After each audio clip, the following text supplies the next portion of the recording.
Well, good afternoon, everyone, and thanks for coming on such a beautiful evening. We are here today to have an excellent and comprehensive lecture by two real experts on saving the Arab Spring economic development in the Middle East. This is a Kuwait program public lecture. My name is Kristian Ulrichsen. I'm the Kuwait Fellow at the LSE running the Kuwait program. And I'm delighted to introduce on the first speaker Dr. Bassem Awadallah, former Jordanian Minister of Finance, holding a PhD and an MSc from here, from the London School of Economics. So, welcome back. A Bachelor of Science in Public Policy from Georgetown University in the US. Many positions in Jordan as well. Among them, Minister of Finance, 2005, Minister of Planning and International Cooperation, 2001, 2005, Director of the Economic Department of the Royal Hashemite Court, Economic Advisor to the Prime Minister, and Economic Secretary to the Prime Minister. And the second speaker is Dr. Adeel Malik, whose research focuses on exploring the causes and consequences of economic fluctuations in developing countries, also looking at the comparative role of geography, trade and institutions in driving long-run development outcomes. He's a Globe Fellow in the Economies of Muslim Societies at the Oxford Centre for Islamic Studies and a Research Associate at the Centre for the Study of African Economies. And they'll give a joint presentation which is extremely comprehensive in scope, and then there'll be plenty of time for a Q&A afterwards. So please join me in welcoming them to the LSE.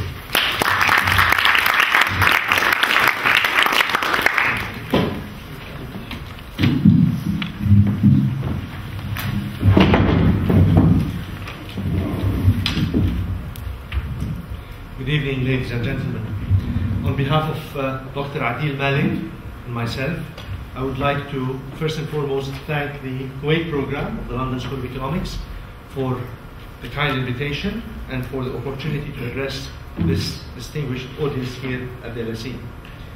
Adeel and I wrote a paper late last year on the economics of the Arab Spring, and it was published in World Development. This evening we're hoping to present the main arguments of the paper and to hopefully trigger a fruitful discussion on possible ways forward for the region. The Arab world is witnessing truly unprecedented change. Although many think that we are still at the beginning of the Arab Spring, there is undoubtedly a deep transition that is taking place. The revolts that shattered the barriers of fear were fueled by demands for freedom, bread, and social justice. 2 years now into the Arab Spring, these objectives are as distant as ever. In fact, the challenges have become more pressing. Unemployment has nearly doubled in Tunis and Egypt. Tourism revenues are declining, and fiscal challenges remain unresolved. There is a real danger today that what some Arab countries gained on the political front is being lost in the economic terrain. Today, we are learning that for transitions to be successful, they must include more than political liberalization. Amongst other factors, they must pave the way for inclusive economic development that addresses the core concerns of ordinary people, which had initially fueled the revolts. Today, the Mena region has more than half of its working age population who are either unemployed or not in school. The region has one of the highest rates of youth unemployment. Around a quarter of the population in many countries live below the poverty line, and subsidies often exist without providing safety nets. Arab economies need to create 100 million new jobs in the next 5 years. It is therefore our belief that a new era of change cannot be shaped without a new economics for the region. A new economic order that requires a strong, vibrant, and truly independent private sector. One that is not simply an appendage of the state or a result of crony capitalism. In fact, without a strong private sector, development will be almost impossible to achieve. The question, therefore, is how to develop a strong private sector. We argue in this presentation that private sector development is not simply a technocratic matter that comes out of improving the investment climate, as is viewed by the World Bank. Private sector development is rather a political problem. Independent sources of economic power can easily translate into political power and thus challenge the existing patronage system and social contract. It is also a regional problem, because the private sector cannot survive and thrive in the absence of economies of scale, which have long been denied by thin markets and closed borders. The Arab world is one of the most fragmented regions in the world in terms of linkages in production, trade, and finance. These divisions have prevented Arab firms from realizing the benefits of producing for a larger market. The regional dimension of prosperity, which has long been overlooked, is the second component of the new economic order that we advocate. A new economic era and a more vibrant private sector are not possible without connected regional markets. Although several attempts at regional integration have been pursued before, today we can no longer afford any more time or failure. The issue of promoting regional synergies and complementarities is no longer a mere luxury and is, in our opinion, the single most important collective action problem that the Mena region faces since the fall of the Ottoman Empire. Now, I shall hand over to Adeel, who will spell out and substantiate most of these arguments. Once he is done, I will come back to present the overall conclusions and discuss possible ways forward for the region.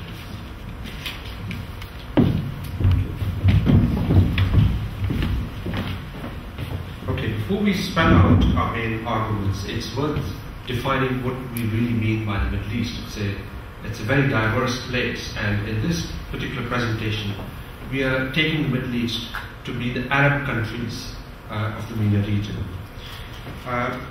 One of the key highlights of the paper was to actually talk about the way in which Middle Eastern studies has been fragmented, in the sense that there were very few papers that have captured spaces within disciplines, between economics, politics, international relations.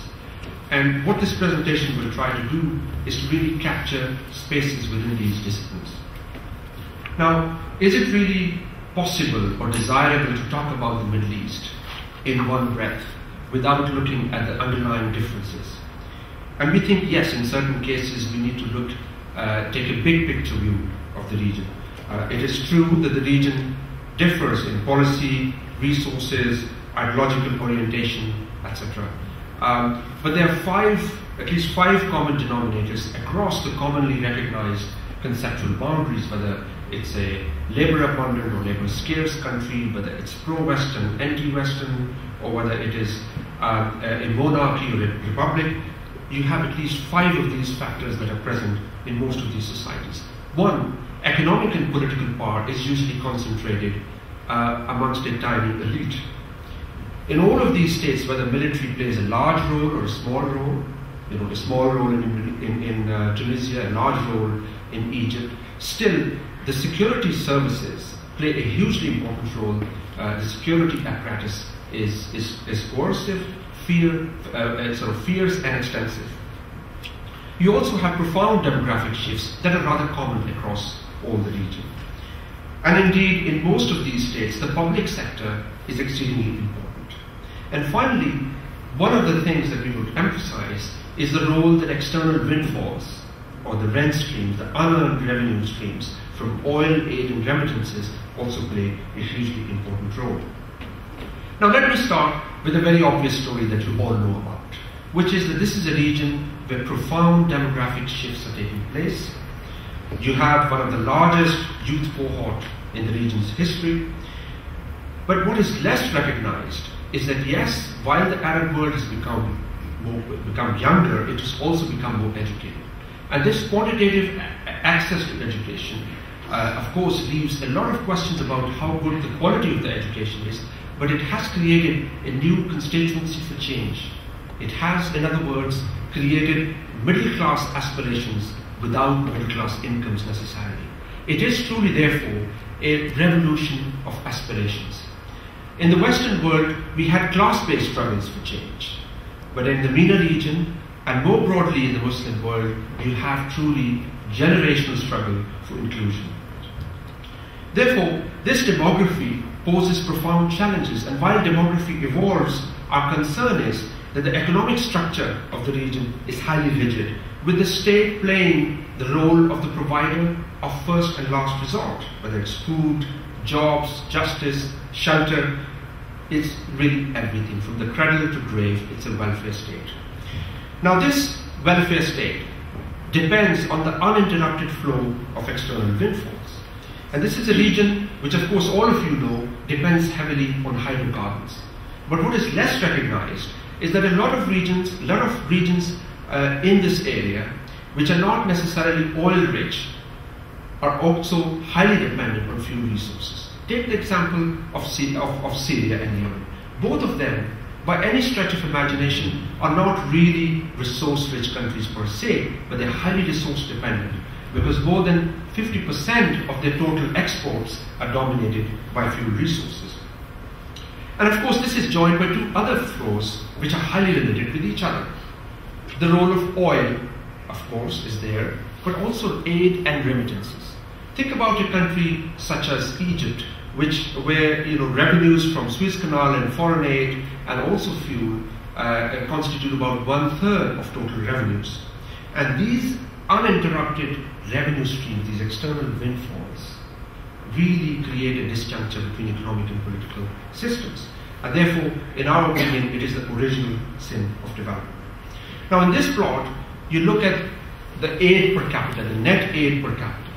And what is less appreciated in the development literature is that actually the MENA region is one of the largest recipients of net aid per capita, leaving behind even sub-Saharan Africa.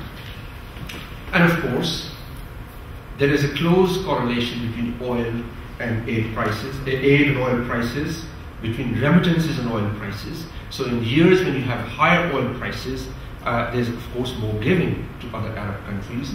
And of course, a lot of the labor sends back remittances. Therefore, there are connections between the region which defy a common boundary between oil-rich and oil-poor countries per se. Over the last 20 years or so, we are seeing that there are tensions in the prevailing development model which very much depends on the state as the provider of first and last resort. When it comes to social stability or political stability in the MENA region, it rests principally on two pillars: repression through the coercive apparatus of the state and redistribution. The cost of these has been rising both in the face of what I've said, demography, but also changing technology. These virtual spaces of collective action that social media is offering adroitly evade the long arm of the state. But it's also food crisis, because don't forget that the Arab world is one of the most food deficient regions in the world. 90% of food requirements of the GCC are met by food imports. And these rising food prices mean that the cost of this social bargaining has been rising. And of course, corruption, inequality of access further increase the cost of this bargaining. Now, Bassem mentioned about the fact that this crisis is not just a crisis about the state, it's also a crisis about the private sector, or more appropriately, its absence. Many people would balk at this idea, because clearly the Gulf countries have a relatively strong private sector, there are a lot of good entrepreneurs in the region, but when we talk about the private sector, is it really a genuinely independent private sector?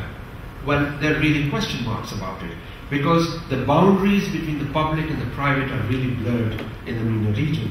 And that is why state-business relationship is a lot more personalized. It usually consists of businessmen and rulers connected through overlapping networks of power and privilege. As a result, when it comes to export presence, the MENA region lags behind. when it comes to productivity of the private sector, again, the total factor productivity rates are often negative. Now, there are two statistics presented here which indicate the dangerous dearth of manufacturing. First, Mena holds less than 1% of the world market share in non-fuel exports compared to 10% in East Asia and 4% in Latin America.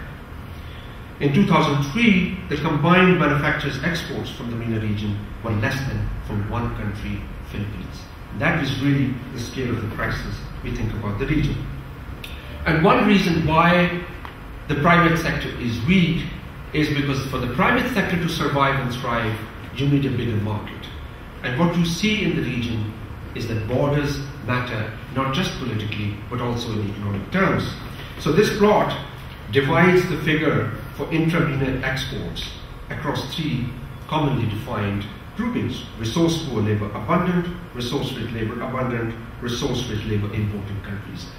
Whatever category you fall in, by and large, only 10% of the total exports are actually going into the region. So there's very limited trade within the region, and more problematically, this ratio has sort of stagnated. So if you look at 1960s, it was about 9%, 8.5% of total exports were going into the region. Now, about 40, 50 years later, the figure is not significantly high, even as South Asia and Turkey have significantly expanded their trade with the region.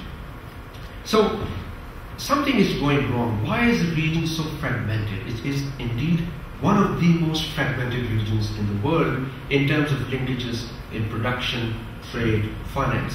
Whether it concerns the mobility of labor, capital, goods, the region is hugely divided. Now, why does this fragmentation matter? I think in the development literature, particularly the one that concerns the Middle East, has underappreciated the importance of fragmentation. Now, this fragmentation matters not just because of the economies of scale, as economists would obviously think just about the economies of scale, you need a large market to operate, but there are a whole range of associated reasons with it. It actually preserves the unequal distribution of wealth, because the more close the borders are, the stronger are the elites and their hold over economic resources, because they have greater monopoly power, because it leads to higher returns to predation rather than production. And it actually reduces the investment climate, it creates an adverse climate for the region. But more appropriately, and a story that we are going to emphasize in our presentation today, is that it leads to the underprovision of regional public goods, which are hugely critical in our opinion. Yet another reason, which is rarely appreciated in the literature, is that the more fragmented the region is, the more it has to spend on defense. And indeed, on average, the MENA country, and an average MENA country spends twice as much on defense as a country, as a South Asian country. And by and large, most MENA countries spend more on defense as a ratio of GDP than other countries. Now, of course, quite a lot of it is outlay on internal security, quite a lot of it is on expensive arms purchases, but by and large, you see massive spending going into defense. I mean, even after the Arab Spring, over the last 2 years, countries in the Gulf have spent billions and billions of dollars on arms purchases, even as there were huge requirements for the local populations. Of course, there is variation in that defense spending as well. We are going to present today two major puzzles when it comes to private sector development. The first puzzle is that you're talking about a region which is where there is not even a single landlocked country, unlike Africa. You could argue that Iraq is a very narrow coastal strip, but it cannot be considered as landlocked. So the puzzle before us is that everywhere in the world, if you're closer to the coast, it means lower transport costs, and therefore greater specialization in manufacturing and trade. But in the MENA region, coastal proximity does not translate into market access, because both borders and sea are difficult to navigate, not because of natural reasons, but because of man-made barriers to trade. The second key puzzle is that everywhere in the world, the more urbanized you are, the higher are the agglomeration economies. And you can only realize this living in London, that for a firm to locate in a big urban center, it saves at least 40% of the cost just by locating next to suppliers, to skilled people, and so on and so forth. Now the MENA region is one of the most urbanized regions in the world. It's even more urbanized, except for Yemen, it's actually more urbanized today than Latin America. More than 58% of the Egyptian people live in urban areas, yet those benefits of urbanization, of agglomeration, are not being reaped by Arab firms. And that presents a striking contrast with Africa. Africa is similarly resource rich. It is also full of conflict. But Africa is divided because of ethnicity and because of geography. Africa's history of slave trade created ethnic fractionalization which undermined the provision of public goods, reduced trust, led to internecine civil wars. It also had a very adverse geography. 40% of an average African lives in a landlocked country. But that is not the case in the MENA region. And the Middle East instead is actually divided by history and by policy. It is divided by history because the roots of private sector development run deep in history. For a long time, the Arab world has been ruled by centralized leaders who have always been more comfortable by giving more power to people around the royal circle rather than to merchants who can survive and thrive independently. So throughout the history is a common lament that in the pecking out order of power and privilege, merchants really were at the lower rung of the ladder. Now, while local merchants were historically weak, whenever they wanted to form associations under the Ottoman Empire, unlike the European guilds, they were very, very weak. They were never given full autonomy to operate. And they faced all sorts of taxes. So under the Ottoman Empire, imports had lower taxes and exports faced higher taxes. So there was a really adverse framework for the emergence of business. Whenever business thrived, it was really controlled by European merchants and their local prodigies. That was indeed politically expedient, because foreign merchants were really seen as a threat. Their economic power was unlikely to translate into political power. And indeed, the state that really tied well with the overall objective of centralized rulers, which was to prevent the emergence of any independent social group who has the capacity to initiate political action. We see a lot of continuity in this in the post-World War Arab world, because independence converted these political boundaries into permanent economic boundaries. All trade routes became dysfunctional, and after independence, there was a mass exodus of European merchants in many countries, which meant that at the time of independence, there was hardly any constituency that would drive private sector development. And worse still, the nationalist movement strengthened the Arab state at the expense of business. Leaders like Nasser and other nationalist leaders raised the clarion call of Arab nationalism, but on the first opportunity they got was to sever the ties of the merchants. For them, mass nationalization, land reform, all these objectives were part of an ideology, but they were also politically expedient because they were able to amass more power amongst themselves. So when the United Arab Republic was formed, there was hope amongst Egyptian and Syrian businesses that they would trade more with each other. But soon after the formation of the United Arab Republic, the first thing the leaders did was to really cut the ties of these merchants so that a new constituency could not emerge. And after independence, the discovery of oil and the birth of conflict engendered these divisions and sort of locked in many of these divisions. So what we are today, as a result, we find ourselves in a situation where the MENA region faces not just economic repression, but also political repression. This is a very important graph for us because it gives us a division between tariff barriers, the taxes on exports and imports, and a lot of invisible behind the border barriers, which are called non-tariff barriers, which are highlighted here in the dark shade. As you could see, that the MENA region has even more restrictive trade barriers when it comes to non-tariff barriers than even sub-Saharan Africa. And even more surprisingly, the more labor-abundant countries in the MENA region have even higher barriers. And why is that the case? Because even if they need more jobs, they need a stronger private sector, yet they're more restrictive towards trade.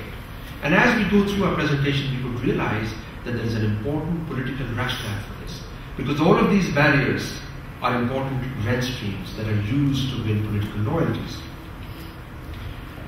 So the MENA region finds itself in what economists used to describe India in the 1960s and 70s as a license ranch, where you have permits, quotas, restrictions, bureaucratic procedures, an entire raft of regulations that really create transaction costs for businesses to operate. So you find that compared to the EU, the bilateral trade costs between Arab countries are twice as high. And of course, even the services sector, whether it's tourism, whether it's banking, yes, the barriers have come down, but when it comes to transportation services, those barriers still remain. So it's a highly divided region. Of course, economic reform reduced the trade barriers, the tariff barriers, which are easier to measure, but the more discretionary, invisible, non-transparent, non-tariff barriers still remain. They're very sticky. The region is what I call is really locked in trade logistics, because the cost of transport and logistics, ports, shipping, other trade facilitation measures, the region does really badly. If you look at the trucking industry, it's really fragmented. Small producers, small operators, they don't come together to have greater efficiency. And of course, the region is coastal, but despite a favorable coastal access, it's only a transit point for major shipping routes. So if you are traveling from Jordan to New York, it requires 42 days. Sailing times to Hamburg and Tokyo are 30 and 45 days. Now that is really a problem, because if you think about the location of the region, Algeria, 1,000 kilometers of coastline, yet a barren landscape for manufacturing. If you ask today Singapore or Malaysia or Indonesia to trade their place with any of the North African countries, they will do that without any trouble, right? But the region is unable to translate its geographic advantage into a trading advantage. Now, these trade barriers, of course the World Bank and the IMF talks a great deal about these trade barriers, but these barriers are not just procedural barriers, they're also political barriers, because it is a regime of economic apartheid that creates rents and monopoly rights for insiders. Think about these barriers as vital access points to the economy. And these vital access points to the economy are only provided to people who are tied to the state.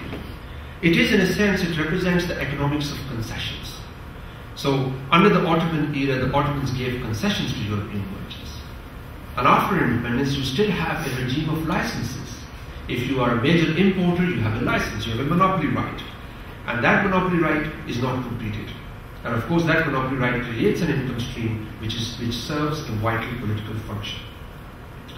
There are indeed two twin pillars of stability in the MENA region. You either fall in the regime of patronage or you fall in the regime of control. There is no third regime. With the result that the only private sector development, the space for that private sector development where it would emerge is really under these two categories. With the result that you have a private sector, but very limited part of that private sector is truly independent or genuinely private for that matter. Why does this matter? It matters because it distorts the level playing field and it erects massive entry barriers. There's a major advantage of incumbency when it comes to the MENA region. The average MENA firm is 10 years older than its East Asian or European counterpart. The number of registered businesses per 1,000 people is less than a third of that in Eastern Europe and Central Asia. So one of the key drivers of prosperity, one of the key drivers of private sector development is the force of creative destruction, is the force that allows Samsung and Apple of this world to compete with each other and to become obsolete in a few years' time if they don't continue to improve their services. Now that process of creative destruction is unthinkable in the MENA region, because if you are in the regime of patronage and control, you're likely to have a very lopsided structure where there is a pyramid of firms. There are few firms at the top who are highly connected to the royal circle, and there are mass of small firms at the bottom. With the result that there are massive entry barriers, there are very few businesses that are formed. And worse still, only 8% of the total lending is geared towards SME firms. Even for a country like Algeria that sits atop $200 billion of cash reserves, 50% of the firms say they're financially constrained. Egypt before Mubarak, politically connected firms absorb more than 80% of corporate credit borrowing. So there is a high incidence of what we call connected lending. The ratio of the top 20% of the loans, the ratio of exposure of the top 20% of the loans to total equity is 4 times as high as in the United States. So there, again, you find a system which is highly connected and it operates under a network of privilege.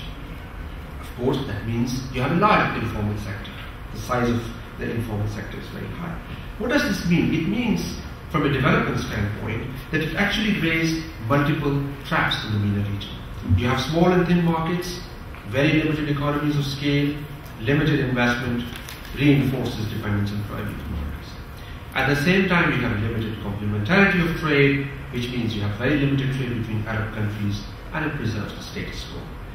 All of this means that the private sector is really insignificant, which means it is not really a constituency for change when it comes to business development. The MENA region is truly caught in a political equilibrium, adverse political equilibrium, because there is a politics of policy behind this. There is a political economy of protectionism, as I've talked about, because the insiders would like to protect their advantage, whereas those who will gain from it, the small firms and the ordinary people, the unemployed people, are not well organized.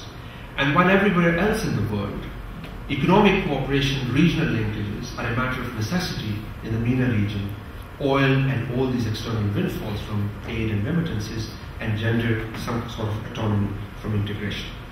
Now, when it comes to regional integration and this fragmentation, it is actually both a political equilibrium, it is also a geopolitical equilibrium. It's a political equilibrium because, of course, it benefits the insiders. It is also a geopolitical equilibrium because the more fragmented the MENA region is, the easier it is to extract. And therefore, over the last several decades, you've seen that the Middle East is part of an extractive process of globalization, which does not have backward and forward linkages. Instead, what you find is that the MENA region is integrating through bilateral trade pacts vertically with processes of globalization, with very little regional integration.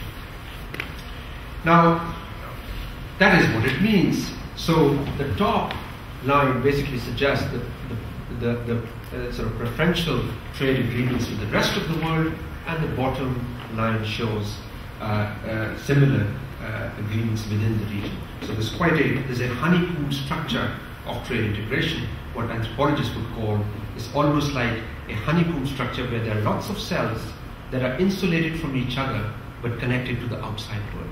And that indeed best describes the situation in the MENA region.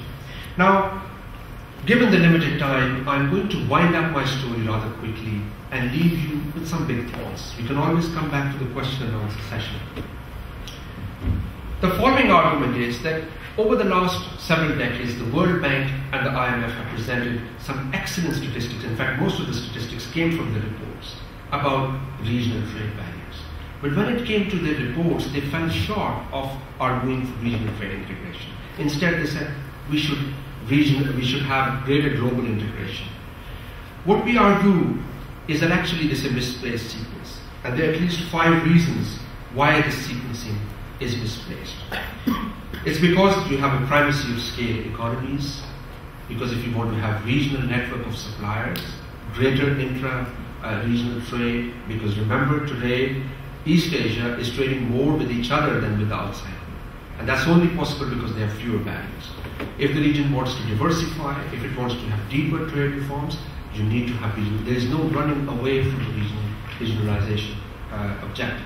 So, in a sense, the region must regionalize before it can effectively globalize. It doesn't mean you have to do one before the other, but there's a great complementarity between the two, which must be mainstreamed.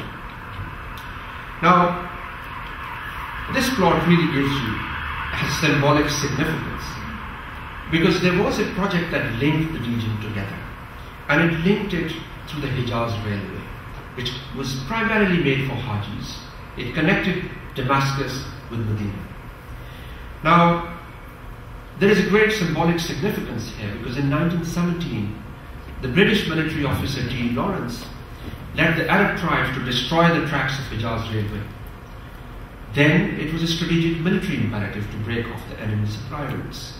But about a century later, it is a strategic economic imperative to create those regional linkages and to connect these markets together. And indeed, in our question and answer session, Bassem is going to talk a great deal more about, especially if you ask him, he has really interesting ideas about how regional infrastructure cannot be built up unless you have a regional approach. If you have Jordan, if you want to solve its energy problem, water problem, railroad linkages, all of these require a regional approach because there's a limited demand for these projects, very high cost. And this is what the economists amongst you would know about the weak links theory of development, which emphasizes the importance of linkages and complementarities. The fact that if there's one sector that is weak, it keeps all other sectors weak. Think about electricity in Nigeria or Pakistan, right? Where you have massive electricity blackouts, it affects all the firms, and there are massive multiplier effects. A similar argument could be made about regional infrastructure. And I will conclude by saying there are two things that are actually linked with each other. When we talk about the fragmentation of the MENA region, the fragmentation is a direct corollary of centralization. The more centralized the Arab state has become, the more fragmented it has become, and the more coordination failures it has created. Now, centralized systems deny horizontal relationships. That's why you have business associations in the Arab world, where the relationship between the firms and the state is stronger than between the firms and other firms, right? It's because deviance from established norms is discouraged. And that is an environment where you cannot have entry and exit of firms, which is a hugely important driver of prosperity. And more so, reform has been a centralizing instrument in the Arab world. And let me be provocative by saying that over the last 200 years, there were three major episodes of reform in the Arab world. There was the Tanzimat reform under the Ottomans. These were bureaucratic in nature, bureaucratic reorganization. There was the nationalization reforms and the state-led development reforms by Nasser and other nationalist leaders of his time. Land reforms, you had nationalization of the private sector. What it did, really, it was a different kind of reform which basically centralized the state. Then you had under Sadat and Mubarak an opening up of the economy, a period of infitah, economic opening. Now, for a casual observer, it might appear that all these three reforms spread over centuries. The Tanzimat, bureaucratic. Nasser's reform, very centralized trade structure. Economic opening under Mubarak and Sadat. The tone and tenor of these reforms are very different. But actually, as a political economist, I find them as part of the same institutional continuum, because in each case, reform was a centralizing instrument. Therefore, the key challenge for the Arab world is, will reforms once again be a centripetal or a centrifugal force? This is truly the crucible of the Arab Spring. And wherever we go, we cannot run away from the issue of the private sector, because as Bassem said, we need to create the jobs for the private sector. But when it comes to private sector development, it is both a despised as well as one of the most desirable aspects of reform. It is the most despised because it is associated with exploitation, with concessions to European merchants. It is associated with neoliberal reforms and with crony capitalism. But it is also the most desirable aspect of reform, because without a private sector, you cannot create the jobs. Without a private sector, you do not create the kind of constituency that would demand democratization and a greater opening up of the political system. And in that sense, the struggle for a new Middle East will be won or lost in the private sector. And I'll finish there and hand over to Bassem. I will try to be as brief as possible, just to give more time for the question and answer session. But just to conclude, to offer some concluding remarks on what we heard from Adeel in the presentation, I'd just like to emphasize that the importance of the regional dimension that was developed by Adeel is underscored by recent events in the region. As an example, consider the current impasse over economic reform in Egypt. Slashing food and energy subsidies in order to reduce fiscal deficits is unlikely to win favor in a country like Egypt, where 40% of per capita income is allocated to food. It is clear that the politics is constraining the efforts to consolidate, to strengthen public finances in Egypt. At the same time, narrow IMF prescriptions threaten to exacerbate an already difficult political situation, with citizens in Egypt no longer afraid to take to the streets to demonstrate their dissatisfaction. The limitations and the constraints of the IMF prescriptions have become very clear to everyone. And even the IMF themselves acknowledge and admit today that macroeconomic stability and social cohesion are not easily reconciled, at least not in the short term. The current impasse on economic reform highlights a larger and more important point, in our opinion. Subsidy and tax regimes cannot be reformed without first redefining the underlying social contract, which has long exchanged welfare distribution in return for political acceptance and acquiescence.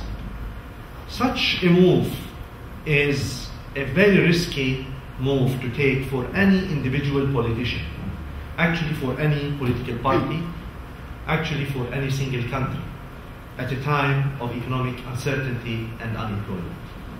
Redefining the social contract.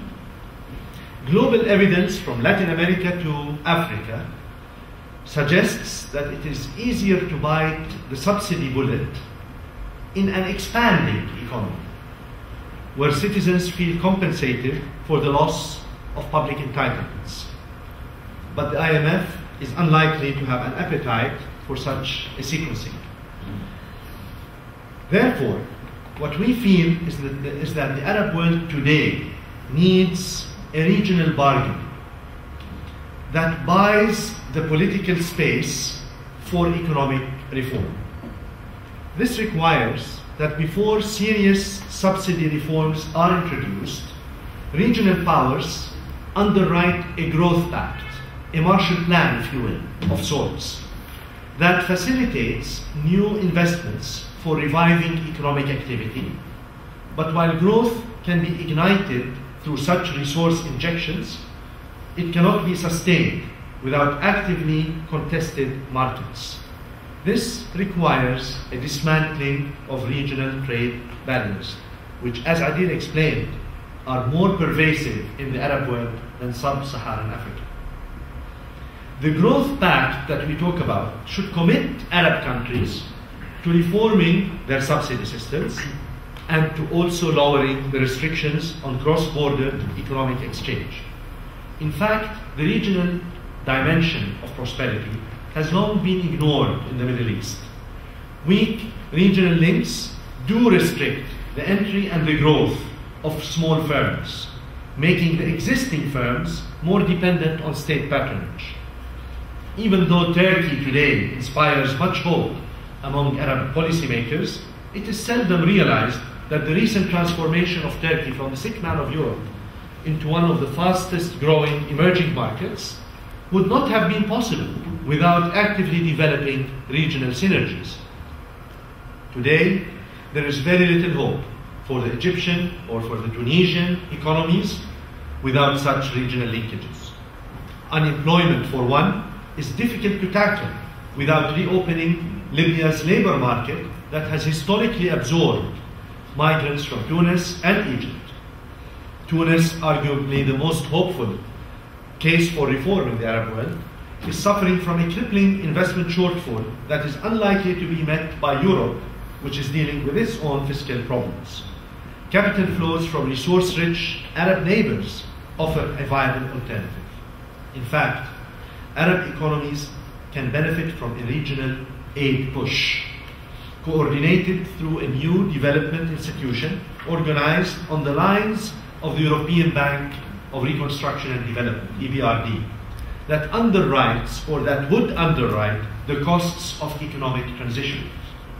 This can be combined with new investment vehicles, such as sovereign wealth funds, to provide finance to credit-starved firms and small and medium-sized enterprises. While there is no dearth of Arab regional development banks, these have largely failed to act as coordination and commitment devices. The Arab world really needs to revamp its development effort in the face of the emerging challenges. This calls not for a quantitative leap in development funding, in development spending, but it also calls for streamlining existing aid effort. Troubled economies in the region are continuing to receive blank checks from the rich GCC countries who are effectively subsidizing public services, not only for their citizens, but also for the citizens of neighboring countries. For too long, Arab governments have tried to address problems by throwing money at them, but really cash does not commit governments to reform. Cash that doesn't commit governments to reform will not solve problems. It only postpones it. Unconditional aid efforts can do more harm, in fact, by softening the budget constraints, reducing pressure for economic reform, and exacerbating the moral hazard problem. The changing Arab world calls for a new, fresh thinking on regional development that redefines the relationship not just between the citizens and the state, but among the states themselves, between Arab countries themselves. It is no longer prudent to divide Arab nations between donors and recipients, between resource-rich and resource-poor countries. While the oil-rich GCC is not yet facing an imminent risk of turmoil, it is difficult for these states to remain insulated from unrest in neighboring countries. It is in their interest to contribute to their neighbors' economic revival and facilitate the political transitions in these countries. At the end of the day, a regional framework for integration is the only possible way for all countries to succeed in achieving positive growth levels. No one country will be able to face the economic challenges in the future in the absence of such a model. Energy, water, and infrastructure projects will always be limited and will fail to attain the desired social and economic returns if economies of scale are not achieved. Many examples attest to this. Gas and oil pipelines, cross-border water conveyance systems, electricity grid interconnections, telecommunications infrastructures, and road and railroad networks all of them require an underlying regional cooperation. In order for trade to flourish, barriers must be lifted and policies must be harmonized. Labor migration must become a fundamental pillar of the regional political economic order if the youth are to find meaningful employment and if the region is going to thrive. In confronting the region's development challenges, as Adeel pointed out, geography presents opportunities for both change and the status quo. The region is massively favored by its geography of trade and investment. Given its superior access to coasts, markets, and resources, the Middle East is naturally predisposed towards trade and competitive production. This can be a critical agent for change. At the same time, the geography of resources and conflict can be a retrogressive influence since it generates rents that establish the primacy of patronage over production. The future of the region hinges on how policymakers grapple with this clash of geographies. Can they harness their natural geographic strengths to build a future based on trade and production, or do they fall back on the geography of rents and patronage?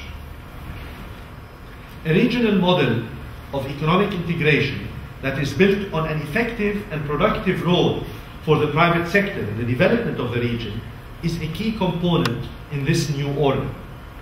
For it to be sustained, however, this order must be based on inclusion and open access.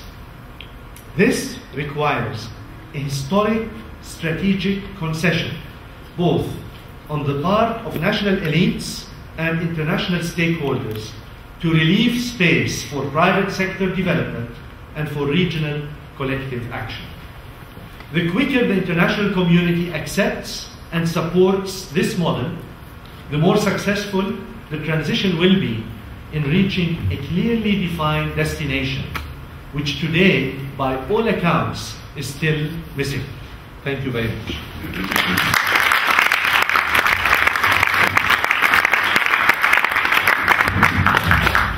Well, thank you very much to both speakers for really hammering home the message that the economic impact of the economic measures will be absolutely critical to addressing many of the underlying dynamics that have triggered the upheaval we've seen over the past 2 years. We have about 40 minutes for questions. We have stewards in the audience with microphones, so please wait for a microphone to reach you, and if you can introduce yourself, that would be excellent as well. Laura. Hi, Laura Ankatili from the Oxford Institute for Energy Studies. Thank you both very much for your very interesting and thought-provoking lecture. I have 2 comments to make. One is regarding the issue of different trade barriers facing Middle Eastern countries. And Adeel, I agree very much with everything you said. I'm just wondering whether maybe you would think that the reality can differ quite a lot still among Middle Eastern countries. For example, if I give you a micro-level example from Morocco, again, I agree totally with you. In Morocco, there are many barriers, many patronage systems. For example, access to funding is very difficult for small entrepreneurs. Access to electricity, for example, is also a means by which patronage can be exercised. However, I'm wondering whether we're sometimes a bit too simplistic when we say these countries just fail to develop better secondary and tertiary industries. In the end, countries like Morocco and indeed the whole of North Africa, after all, have a massive advantage in primary products, especially agriculture and textiles. And if we ask agricultural producers about their main barrier towards trade, they will answer you quite straightforwardly: the European Common Agricultural Policy. So here we have really a procedural problem for producers. And after the Common Agricultural Policy, it will be the WTO's agreement on textiles, which comes next. After these barriers, we also face barriers simply of lack of education, that's lack of funding more than political unwillingness to educate people. For example, if we go to the very low farm level, if you're an agricultural entrepreneur or a textile company, you might not be able to understand Morocco's complex free trade agreements and the different requirements, for example, for rules of origin. We completely underestimate the importance such details, such regulatory details have on people's everyday life. You might be a Moroccan entrepreneur, you want to travel to Europe for an exhibition or sell your products, but you don't get a visa, unfortunately. Or you do get a visa, but then you are in your exhibition and you don't have a machine to accept credit cards for payment. These are small technical problems, but they create huge problems which permeate the whole industry. I'm sure the Jordanian representative can relate to these problems as well. The second point I wanted to make was about the role of subsidies, and especially Egypt's plans to reduce their fuel and food subsidies. Now, I'm taking food subsidies aside. I've done quite a lot of work on subsidies, and I do believe that food subsidies can be quite important, especially in countries like Morocco, Jordan, other countries where they really help to alleviate poverty, and food subsidies tend to be the smallest part of the subsidy bill usually a country has. So what I'm talking about are fuel subsidies, and in this case, if we look at Egypt's subsidy bill for this year expectedly, and that's with reduced subsidies, fuel subsidies will constitute about almost more than 3 times what Egypt is asking from the IMF. So if we look at this enormous budgetary burden, I think it should be clear to everyone that there is no other way than to reform these subsidies.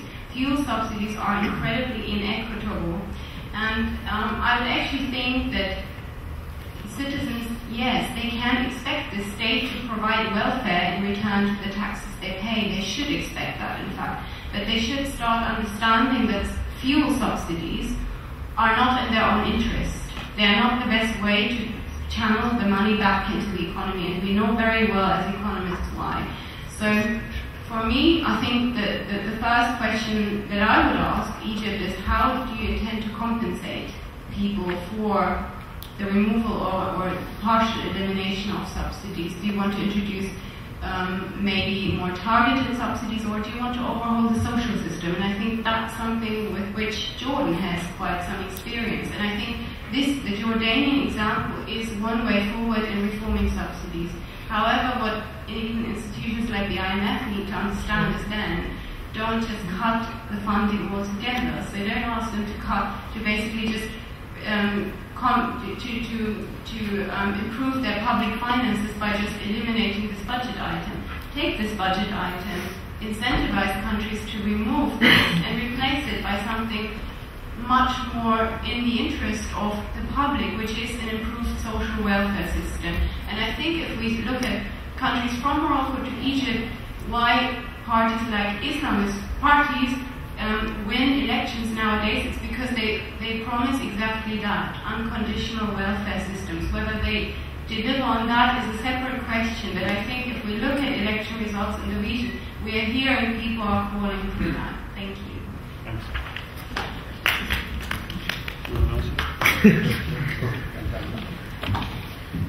Both very good questions, and I have indeed read your paper on the rentier state, and I was never able to get back to you. Now, I think your question about trade barriers is absolutely correct. One of the challenges for the social scientists is to really think about individual countries, individual sectors, and identify precisely what those regulations are. And there are many different kinds. I mean, there's a restriction which prevents Syrian trucks that transport agricultural goods to Saudi Arabia to come back without a cargo. Or if you're a Jordanian importer, it's easier to import, cheaper to import from London Heathrow than from neighboring Lebanon. And there are several such examples. And you're indeed right that Morocco also faces restrictions from the European side, which can be very problematic. And in fact, much of the North African engagement with Europe in terms of trade is a complex maze of different kinds of agreements where business associations have very limited agency. That's one of the problems. In many countries, when you have contracts, business stakeholders are taken on board. But that is not necessarily the case in Morocco and other places. Now, agricultural sector also faces a great deal of restrictions. And indeed, that's where transport costs are hugely important. The average food price in the Mena region, 40% of it is constituted by transport costs. So there are massive gains to be made in that area. Now, agriculture is also a sector that has not received a lot of protection from the state. I mean, Algeria at one point in time was a major provider of food products to lots of neighboring regions. But soon after independence, it basically lost that advantage. So agriculture is a very tragic story. Of course, rules of origin, whole raft of regulations are there. This is really the tip of the iceberg. The key thing is to identify those barriers. Last year when I went to Algeria, and on the way back I wanted to convert the local currency into dollars. To my surprise, I discovered you cannot do that on the airport. Now that is, really half an hour, 40 minutes away from southern Europe, and you're almost living in a Russian era, right? It's easy to understand why, because there are obviously insiders who control that black market for foreign exchange. Now the second question about subsidies is an important one again, and I think the question is not just about reducing subsidies, it's about right-sizing subsidies, targeting them better. Because remember, despite an extensive subsidy system, there are still food riots going on. There are bread shortages in Egypt, there are fuel shortages in Egypt, because they have created a huge black market. And by the way, the entire public distribution system, especially when it concerns food in Egypt, there are only 3 or 4 suppliers. There are important parastatals, there's important bureaucratic intermediaries who benefit from the system. And the question about subsidy is a question about the right discourse. It should be a discourse, as Bassem said, of a gain rather than a loss.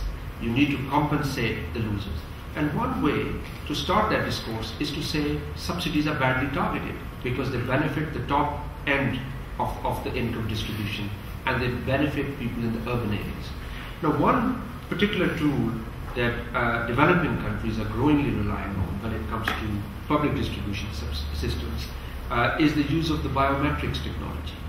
The UID in India, the Nadra in Pakistan, Latin American examples, African examples, where they basically, replacing these with sort of direct cash transfers, which could have better welfare implications because you basically undercut the role of intermediaries.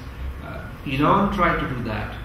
It was a very sort of interesting endeavor, but of course, after the sanctions, that has been disrupted. But I think there are lots and lots of ways in which you could redefine the entire subsidy system.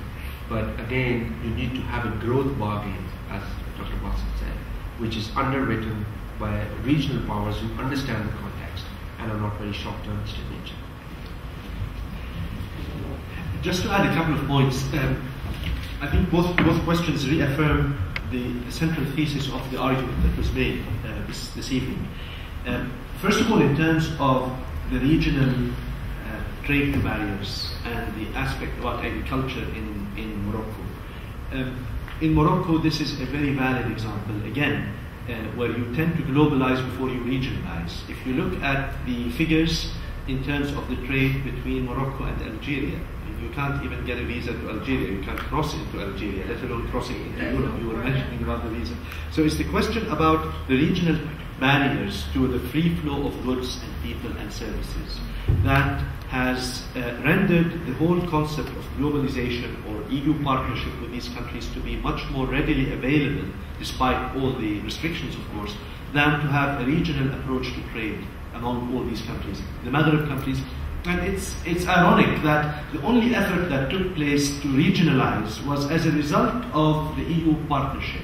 If you think about the Agadir process, which started between the countries that signed with the European Union, Agadir, Tunis, and Morocco, and Jordan, and Egypt, who signed the EU agreement. I mean, that was the only incentive for these countries to get together and talk about some kind of a free trade agreement between them, which is still not working properly, just to take advantage of the ability or of their agreements with the European Union. So the whole concept about regionalizing before globalizing is very, very important. I believe that the whole trade concept, particularly in agriculture with the European Union, is very much skewed. And you know why, obviously, because the Maghreb countries and countries like Jordan and others represent competition for Italy and Spain, particularly when you speak about tomatoes and tomato pasta and olives and all of these agricultural products. And this is an issue. And this is an issue that has really complicated the whole European South Mediterranean relationship within the partnership agreement since 1995 at least, and it still continues. So this is all the more reason for us to really look at this Arab Spring or Arab Awakening, or whatever you want to call it, as an opportunity to revitalize or to revise the existing patterns of trade, the economics that have governed the region for such a long time, and to come with a new economic order that is built on less protectionism, less borders, less economic borders, more deeper markets, and the ability to actually trade and to produce and to look at the larger market as in its entirety. The second question about the subsidies, if I may, I think that's exactly the point. Nobody is disputing the fact that subsidies, as you rightly said, particularly fuel subsidies, are inefficient and they cannot go on, particularly when you are subsidizing a product and you are not targeting it for those who deserve to receive the kind of support that you need, and particularly in the absence of social safety nets, because that is the important part. Now, for us to be practical, within the next few years, it's going to be impossible for any one Arab country that is subsidizing these products, and most of them are, to remove these subsidies, whether they have an IMF conditionality or without an IMF conditionality. And this is why we're saying we need to be really innovative, and we need to be creative, and we need to think about a regional approach that would allow for these economies to grow, for the demand to expand, for the growth of the economy to take place, in order to compensate some of these people who are receiving these public entitlements and who are going to be deprived of these public entitlements. I cannot see any other solution. I cannot see how just the fiscal department and the IMF is going to deal with this in the absence of the reality that governs today's world.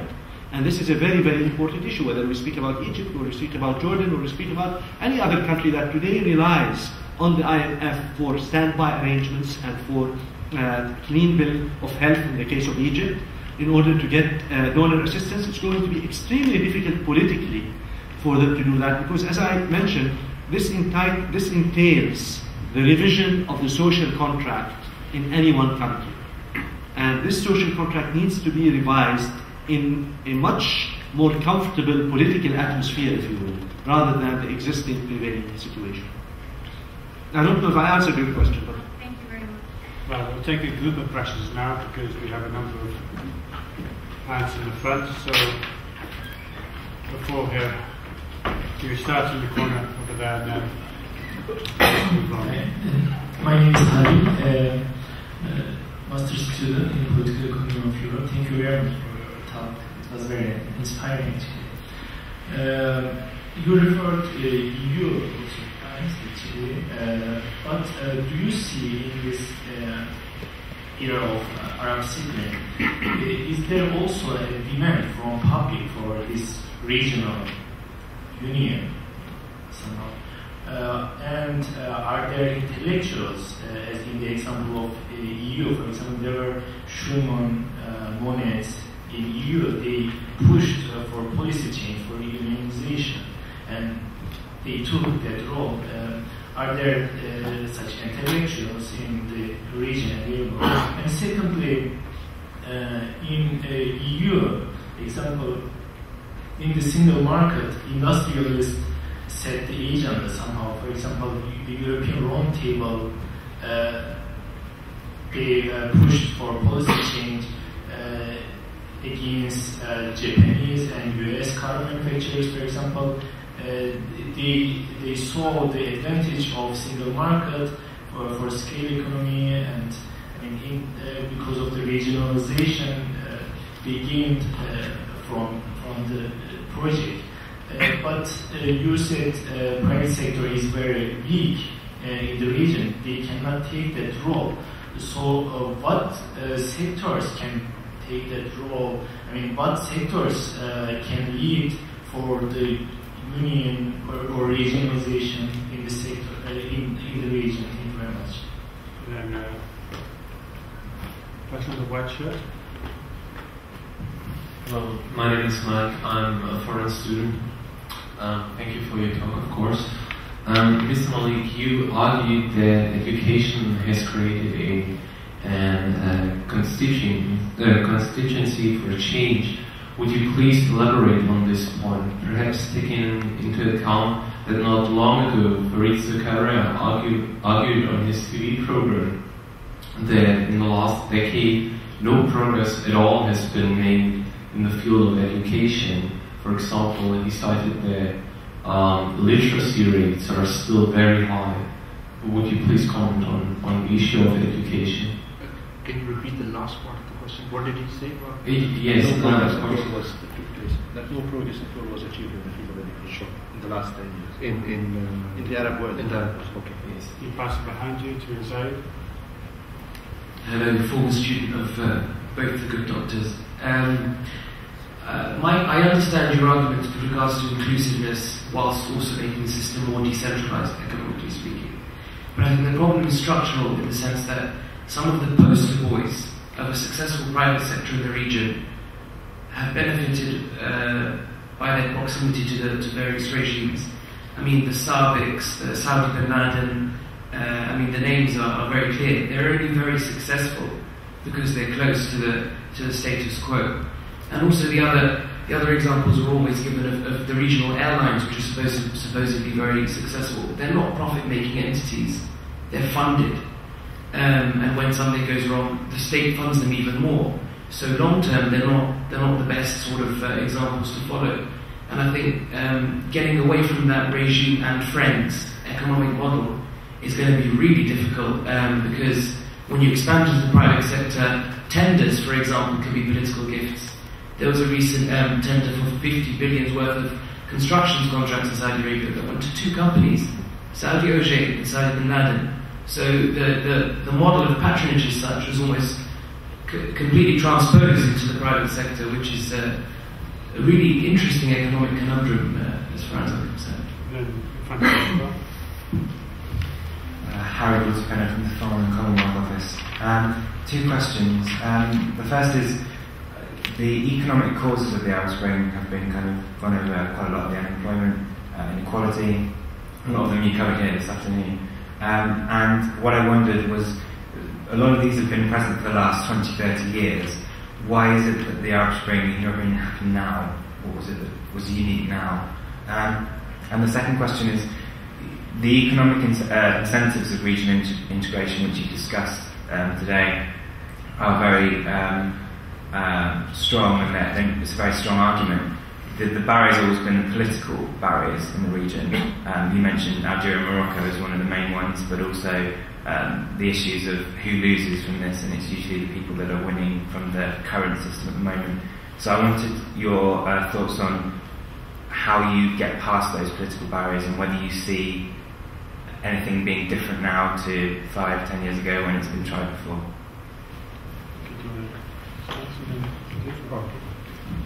Okay, I think Bassem and I will divide these questions so that we have more time.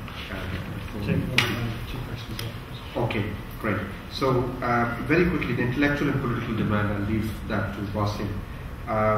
Your question about industrialists setting the agenda, indeed, when I talked about the MENA region being caught in different traps, one of the traps is that you don't have that private sector constituency. Still, the Arab Spring has raised the bar, right? It has created new incentives for change. So far, it's business as usual. But the question then is, can demography and these revolts inspired by it, can they result in greater political concessions? And I think before that can happen, you need a new discourse which identifies the reasons for the Arab Spring, the economic reasons for the Arab Spring, and also the demands for social justice and how they need to be met. And if I might combine this with the last question about political barriers, how do you surmount those? Look, the literature on institutional change is very clear about it. Elites do not give up power unless they are forced to, unless they are threatened with a revolt or with a revolution. And it is true, actually, even in this country. If there were no French Revolution, elites in this country wouldn't have opened up either. So elites only surrender their privileges when they are forced to. And they usually do it under incentive compatible arrangements, when they find it in their incentives.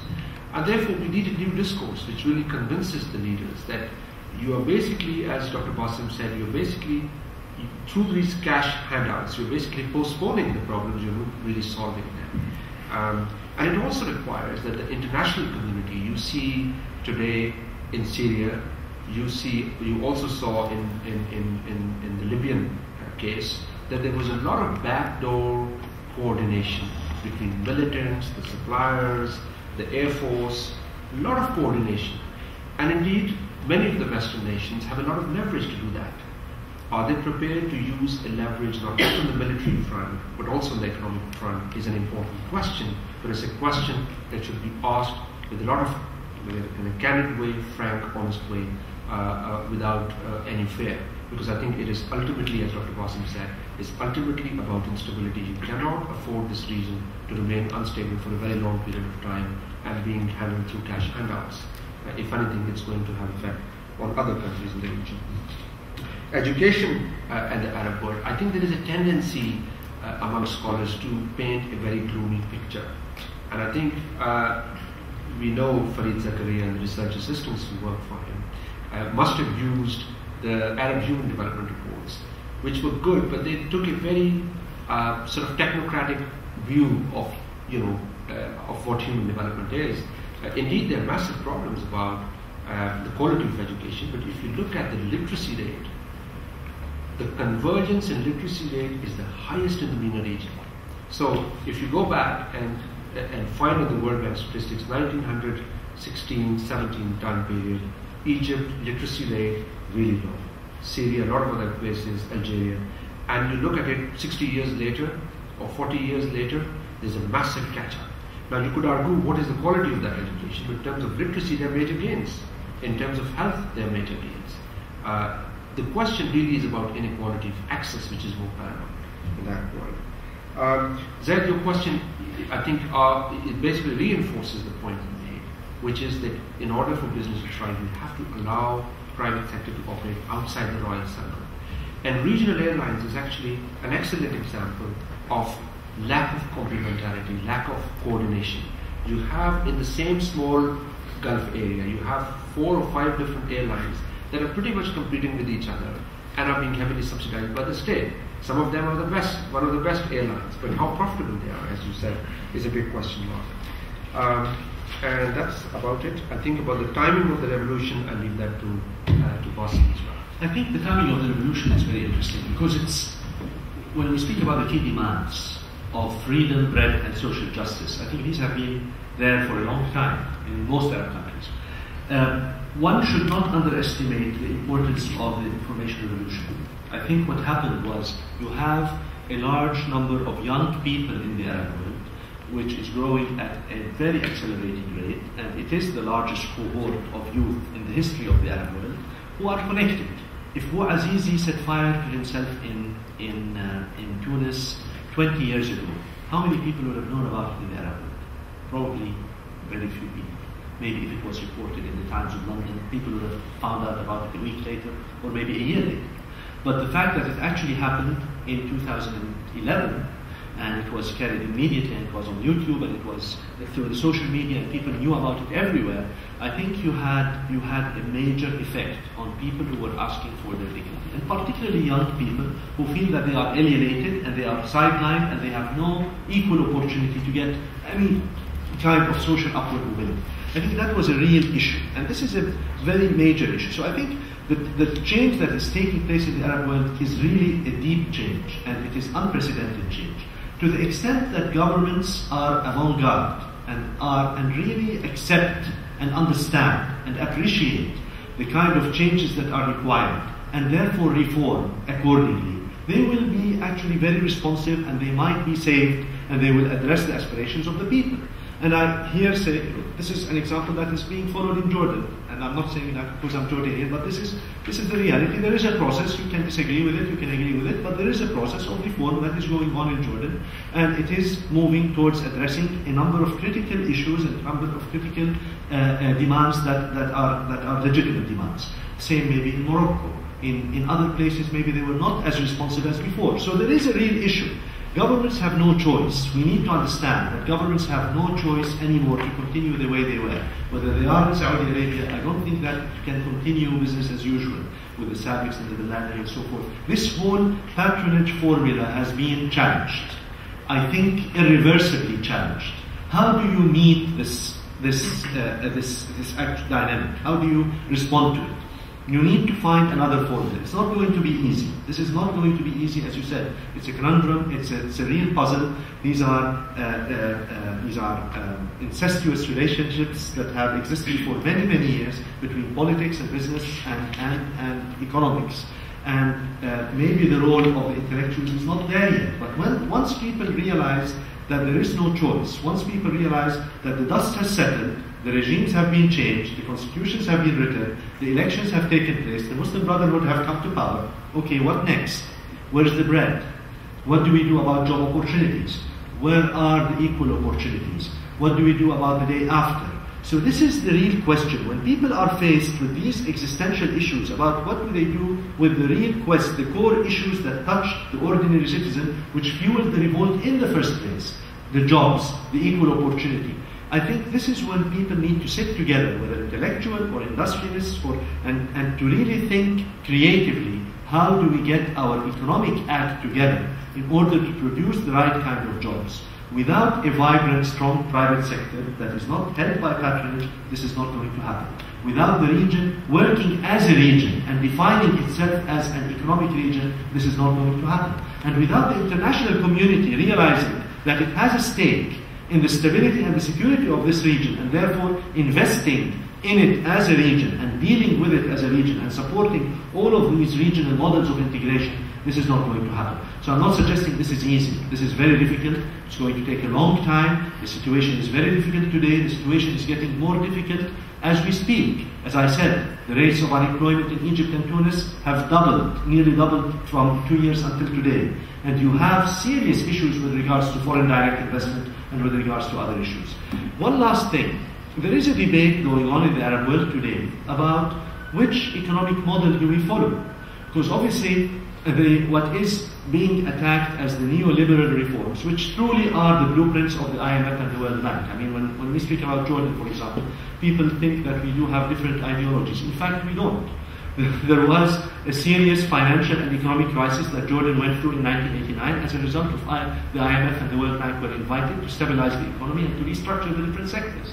Therefore, we had to adopt certain measures, including privatization, including commercialization, including the gradual removal of subsidies. It was in response to an IMF program. Now, whether those policies worked or not, whether they actually did work in producing economic growth. From the period 2002 to 2008, the Jordanian economy registered 6.5% real growth over a period of 5-6 years, which is unprecedented in the history of the country. Having said this, to what extent was there inclusion? To what extent was there equal development? To what extent the social safety net was addressed when the removal of the subsidies took place? I think that all of these are lessons to be learned for the future when we draw up the economic order that we advocate here. We have 10 minutes left and I have 4 people waiting for questions. There's a question back here. Yes, please. Thank you. My name is Mazen. I'm from Jordan. Actually, the remarks of Dr. Bassem Awadallah just now allow me to come and pose this question because touching on, in the end, the goal in the end is all about bread. It's all about employment. It's all about jobs. After everything settles down, in the end, the head of the family, the village, the town, they want to make some kind of subsistence for their nuclear family. How do you do that? It's not about the central government in the capital. It's about for them being able to provide for their children. And of course, as a theory, the lifting of patronage, it cannot continue, for sure, for economic reason or for any reason whatsoever. But what's the other model? I mean, where do you see another model that is a successful one? I know you have sitting for a long time as a decision maker, not only as an academic, but somebody who drew policy in the country and many of it until today is in our country. But the thing is, somebody would ask you, which model? If we look around us today in Europe, this is a region. There is economic integration. Is this it? I mean, would you come and say, this is the model? With all what's going on nowadays in different countries, so would you come and say to the parliament, for instance, the model that we are talking about in the Arab region, is it something similar to this model in Europe, or is it something that's in Asia? Which one is really working? With total agreement with what you said about the importance of lifting of patronage, but at the same time, as maybe not economists, we would want to know which is the model that works. Thank you. Thank you. And then we have 2 questions in this row. You first. Then. Hi, Hassan Jiraj from Euroweek magazine. I cover Islamic finance mainly. Dr. Bassem, you talked about alternative sources of finance in your lecture with what's going on in Europe with their own credit crisis and tightening of finance around the world.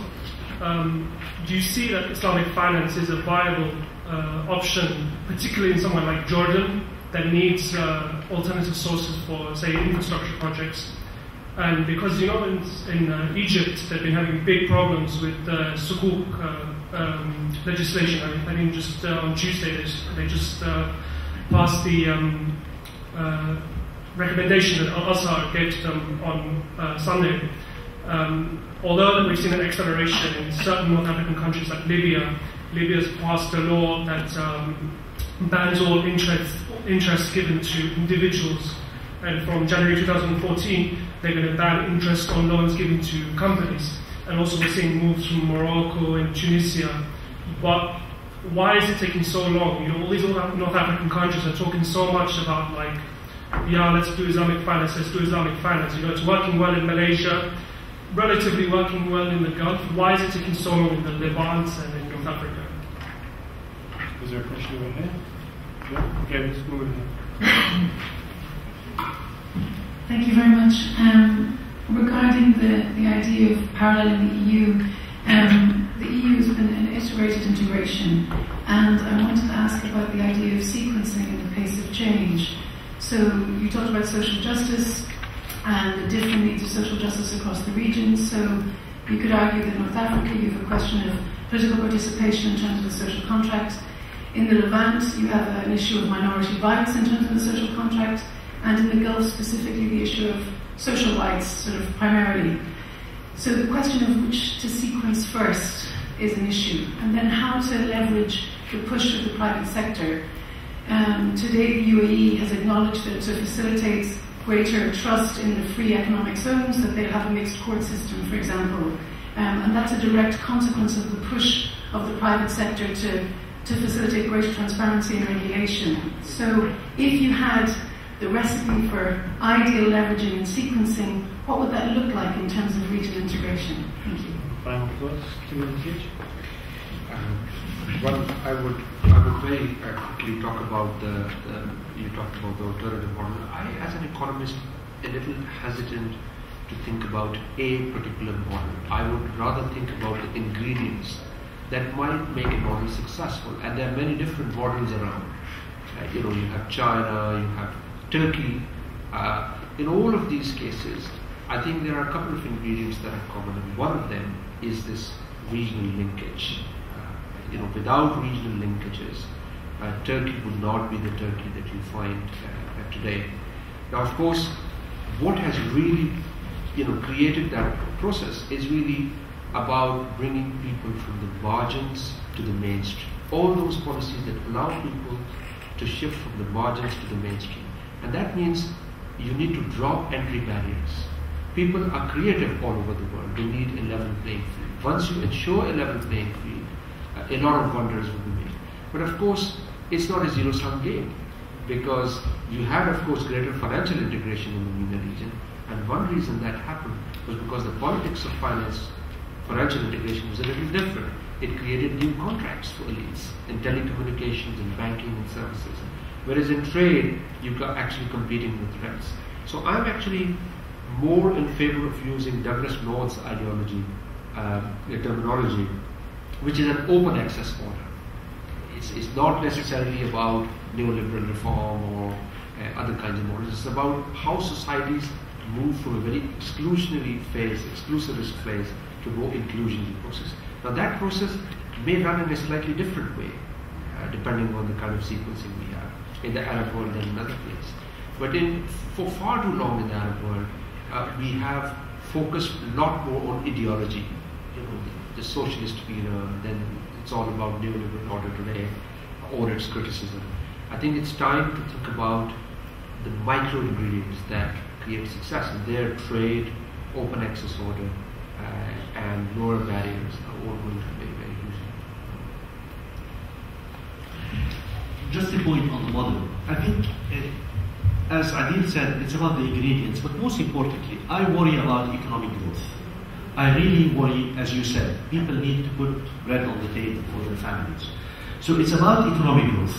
I feel today, and it's more than a feeling, because I think the empirical evidence suggests that no Arab country today is able to handle its economic issues and to meet the challenges of the future without regionalization. There is no way out of it. Take Jordan as an example, which you know very well. There is no way that Jordan will be able to deal with its energy issues, water issues, infrastructure issues, and therefore growth issues without having a proper region. Now, the region is becoming increasingly politically fragmented, which to me is all the more reason for us to build economic bridges and to find out synergies and complementarities across the region. But the case is also applicable to Tunis. The case is also applicable to Egypt. The case is also applicable to Libya. I cannot see how any one country will be able to solve its unemployment issues and the increasing numbers of youth who are coming in the labor market every year without having borders where you can have the free flow of labor going across these borders. It is impossible to have. There is no way that you can find a route to the European Union and to increase exports to the European Union, particularly in agricultural products, in the near future. You have to find alternative ways. The alternative way is to regionalize and to build trade relations across the Arab world in a horizontal manner. So I don't know what you would call that model and what the alternative model is. Is it regional model? Is it regional integration? But maybe it's a bit of both. I'm not sure whether the European example is readily in my mind. But all I'm saying is that there is no other way possible today for any one individual Arab country to be able to solve its issues unless they rely on some kind of a regional coordination, to say the least, and integration, hopefully, to meet those demands. How do you get the sequencing, Dr. Michel, in an ideal world? I think, as we saw in the presentation that Adeel made, I think the whole notion of patronage, the whole notion of social contract, which is not something that was devised in this century, maybe we've inherited it from previous years, from the Ottoman Empire, and even before, and past the Second World War.